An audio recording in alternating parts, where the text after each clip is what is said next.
मुग्धा का बदन बुखार से तप रहा था। ऊपर से रसोई की जिम्मेदारी किसी तरह सब्जी चलाए जा रही थी। तभी उसका देवर राज वहाँ पानी पीने आया। उसने मुग्धा के हाव भाव देखे तो उसके माथे पर हाथ रखा और बोला, भाभी आपको तो तेज बुखार है। हाँ, मुग्धा ने कमज़ोर आवाज़ में कहा। सुबह कुछ नहीं था, दोपहर से अचानक ही हो गया है। भैया को बताया नहीं? नहीं, वे तो परसों ही आने वाले हैं। वैसे भी बेकार परेशान होंगे। आज तो रात हो ही गई है, बस कल की बात है। अरे लेकिन राज की फिक्र कम नहीं हुई थी, मगर मुग्धा ने उसे दिलासा देते हुए कहा, कोई बात नहीं, मामूली सा बुखार है। तुम जाकर पढ़ाई करो, खाना बनते ही बुला लूँगी। खाना बनते ही बुला लूँगी। मुग्धा की नकल उतारकर चिढ़ाते हुए राज ने उसके हाथ से बेलन छीना और बोला, लाइए मैं बना देता हूँ, आप जाकर आराम कीजिए। अरे नहीं, लेट गई तो मैं और बीमार हो जाऊँगी। मुग्धा बैठने वालियों में से नहीं थी। वह बोली, हम दोनों मिलकर बना लेते हैं। और वे दोनों मिलकर खाना बनाने लगे। मुग्धा का पति विनय कंपनी के किसी काम से 3 दिनों के लिए बाहर गया हुआ था।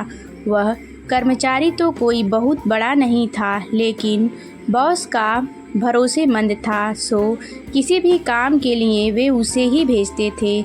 मुग्धा का 21 साल का देवर राज प्रतियोगी परीक्षाओं की तैयारी कर रहा था। विनय जैसा प्यार करने वाला पति पाकर मुग्धा भी बहुत खुश रहती थी।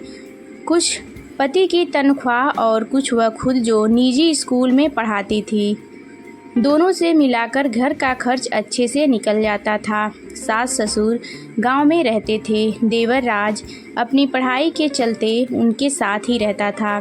जिंदगी में कमी थी तो बस यही कि खुशहाल शादीशुदा ज़िंदगी के 10 सालों के बाद भी उनके कोई औलाद नहीं थी। अब मुग्धा 35 साल की हो चुकी थी। अपनी हम उम्र बाकी टीचरों को उनके बच्चों के साथ देखती तो न चाहते हुए भी उसे रोना आ ही जाता था। वह अपनी डायरी के पन्ने इसी पीड़ा से रंगती जाती। रोटियां बन चुकी थीं। राज ने उसे कुर्सी पर बैठने को बोला और सामान समेटने लगा। मुग्धा ने सिर पीछे की ओर टिकाया और आंखें बंद कर ली। वातावरण एकदम शांत था। तभी वहाँ वही तूफान फिर से गरजने लगा, जिसका शोर मुग्धा आज तक नहीं भांप पाई थी। राज की गर्दन धीरे से मुग्धा की ओर घूम चुकी थी। वह कनखियों से मुग्धा की फिटिंग वाली समीज में कैद उसके उभारों को देखने लगा था। मुग्धा की सांसों के साथ जैसे जैसे वे ऊपर नीचे होते, वैसे वैसे राज के अंदर का शैतान जागता जाता। हो गया सब काम। बर्तनों की आवाज़ बंद जानकर मुग्धा ने अचानक पूछते हुए अपनी आंखें खोल दी। राज हकपका गया और बोला, हाँ भाभी, बस हो ही गया, कहकर राज ने जल्दी जल्दी बाकी काम निपटाया और खाने की चीज़ों को उठाकर मेज़ पर ले गया। मुग्धा ने मुश्किल से 2 रोटियां खाई, वह भी राज की जिद करने पर। वह ज़बरदस्ती सब्जी उसकी प्लेट में डाल दे रहा था।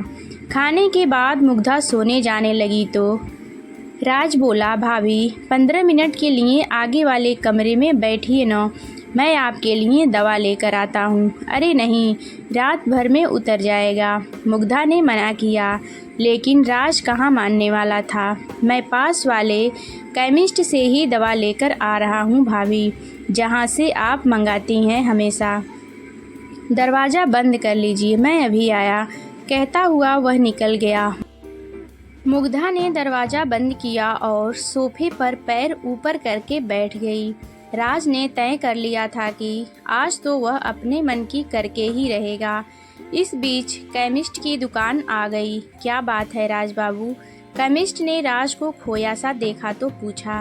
राज का ध्यान वापस दुकान पर आया। दवा चाहिए थी, उसने जवाब दिया। अबे तो यहाँ क्या मिठाई मिलती है? केमिस्ट उसे छेड़ते हुए बोला। वह उसका पुराना दोस्त था। राज मुस्कुराकर उठा और कहा, अरे जल्दी दे न, बड़बड़ाते हुए केमिस्ट ने हैरत से उसकी ओर देखा। कौन सी दवा चाहिए यह तो बता। राज को याद आया कि उसने तो सचमुच कोई दवा मांगी ही नहीं है। उसने ऐसे ही बोल दिया, भाभी की तबीयत ठीक नहीं है, उन्हें बुखार है, जरा नींद की गोली दे देना। नींद की गोली? बुखार के लिए?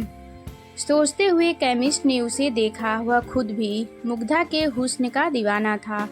हमेशा उसके बारे में चटकारे ले लेकर बातें किया करता था। उसने राज के मन की बात ताड़ ली। ऐसी बातों का उसे बहुत अनुभव जो था।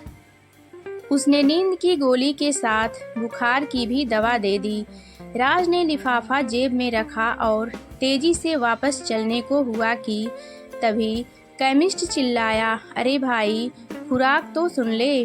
राज को अपनी गलती का एहसास हुआ। वह काउंटर पर आया। केमिस्ट ने उसे डोज बताई और आंख मारते हुए बोला, यह नींद वाली एक से ज़्यादा मत देना, टाइट चीज़ है। अबे क्या बकवास कर रहा है? राज के मन का डर उसकी जबान से बोल पड़ा। उसकी तो चोर की दाढ़ी में तिनका वाली हालत हो गई थी। वह जाने लगा। केमिस्ट पीछे से कह रहा था, अगली बार हमें भी याद रखना दोस्त। राज उसको अनसुना करता हुआ आगे बढ़ गया। घर लौटने पर डोरबेल बजाते ही मुग्धा ने दरवाज़ा खोल दिया और बोली, यहीं बैठी थी। जी भाभी, आइए अंदर चलिए।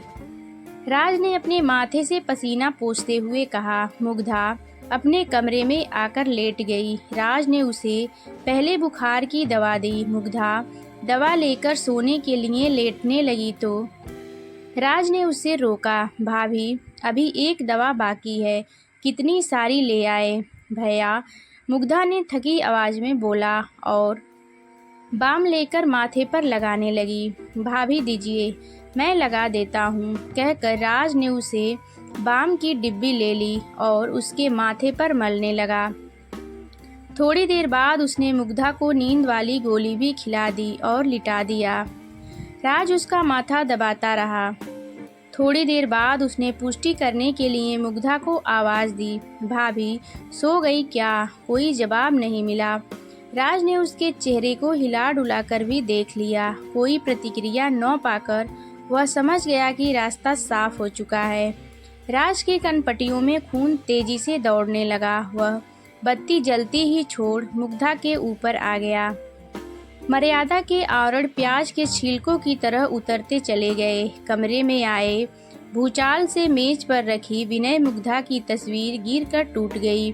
सब कुछ शांत होने पर राज थक कर चूर होकर मुग्धा के बगल में लेट गया। बस अब बुखार उतर जाएगा भाभी जी, इतना पसीना जो निकलवा दिया मैंने आपका। राज बेशर्मी से बड़बड़ाया और मुग्धा की कुछ तस्वीरें खींचने के बाद उसे कपड़े पहना दिए। मुग्धा अब तक धीमे धीमे कराह रही थी।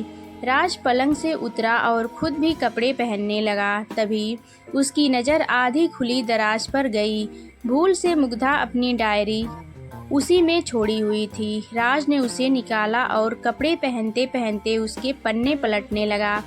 अचानक एक पेज पर जाकर उसकी आंखें अटक गई। वह अभी अपनी कमीज के सारे बटन भी बंद नहीं कर पाया था, लेकिन उसको इस बात की परवाह नहीं रही। वह अपलक उस पन्ने में लिखे शब्दों को पढ़ने लगा। उसमें मुग्धा ने लिखा था, बस अब बहुत रो लिया, बहुत दुख मना लिया औलाद के लिए। मेरा बेटा मेरे पास था और मैं उसे पहचान ही नहीं पाई।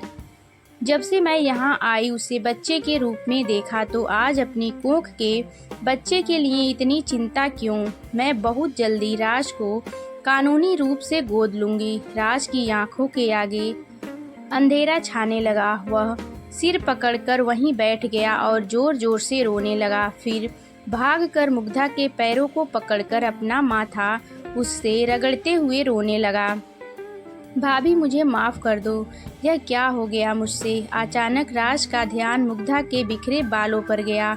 उसने जल्दी से ज़मीन पर गिरी उसकी हेयर क्लिप उठाई और मुग्धा का सिर अपनी गोद में रखकर बालों को संवारने लगा।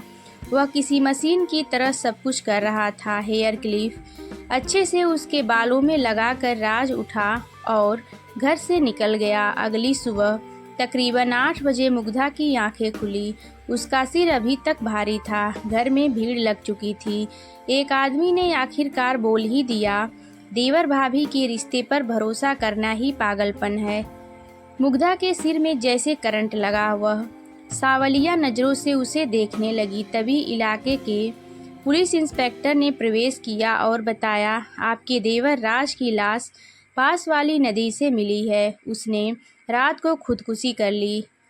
मुग्धा का कलेजा मुंह को आने लगा। वह हड़बड़ाकर पलंग से उठी, लेकिन लड़खड़ाकर गिर गई। एक महिला सिपाही ने राज के मोबाइल फ़ोन में कैद मुग्धा की कल रात वाली तस्वीरें उसे दिखाई और कड़क कर पूछा, कल रंगरलियां मनाते मनाते ऐसा क्या कह दिया लड़के से तूने जो उसने अपनी जान दे दी। तस्वीरें देखकर मुग्धा हैरान रह गई। अपनी शारीरिक हालत से उसे ऐसे ही किसी घटना का शक तो हो ही रहा था, लेकिन दिल अब तक मानने को तैयार नहीं था। वह फूट फूट कर रोने लगी।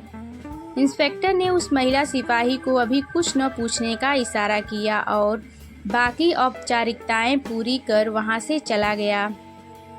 धीरे धीरे औरतों की भीड़ भी छटती गई। विनय का फ़ोन आया था कि वह आ रहा है, घबराए नहीं, लेकिन मुग्धा बस सुनती रही। उसकी सूनी आंखों के सामने राज का बचपन चल रहा था, जब वह नई नई इस घर में आई थी। दोपहर तक विनय लौट आया और भागते हुए मुग्धा के पास कमरे में पहुंचा। वह जड़वत अभी भी पलंग पर बैठी शून्य में ताक रही थी। विनय ने उसके कंधे पर हाथ रखा, लेकिन मुग्धा का शरीर एक ओर लुढ़क गया। मुग्धा मुग्धा चीखता हुआ विनय उसे झकझोरे जा रहा था, पर मुग्धा कभी न जागने वाली नींद में सो चुकी थी।